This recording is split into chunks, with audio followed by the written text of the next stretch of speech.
Hello বন্ধুরা, আমরা এখন শিখে নেব বীজগণিতের সূচক সম্পর্কে একটা ধারণা। ধরো একটি সংখ্যা আছে এক্স এবং তার মাথায় যে পাওয়ার সেটাকে সূচক বলে। আমি ধরে নিচ্ছি এম, এবং একই সংখ্যা এক্স এবং তার মাথায় পাওয়ার বা সূচক যদি এন হয়, তাহলে এই সংখ্যা দুটোর গুণফল অর্থাৎ x to the power m গুণিত x to the power n, এটার উত্তর হবে x to the power m plus n. অর্থাৎ তোমরা দেখবে যদি সংখ্যা দুটো সমান থাকে তাহলে এবং তাদের মধ্যে যদি গুণ হয় তাহলে তাদের পাওয়ার দুটো যোগ হয়ে যাবে। তো আমরা এই সূত্রটি একটি উদাহরণের সাহায্যে বুঝব। ধরো একটি সংখ্যা আছে 3 এবং তার মাথায় পাওয়ার 2 মানে সূচক, গণিত আর একটি সংখ্যাও 3 কিন্তু তার মাথায় পাওয়ার আছে 3।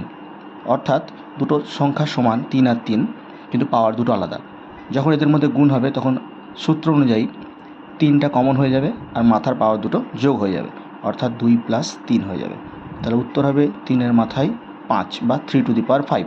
3 টু দি পাওয়ার 5কে ভেঙে নিলে যেটা উত্তর হবে সেটা আমরা লিখি।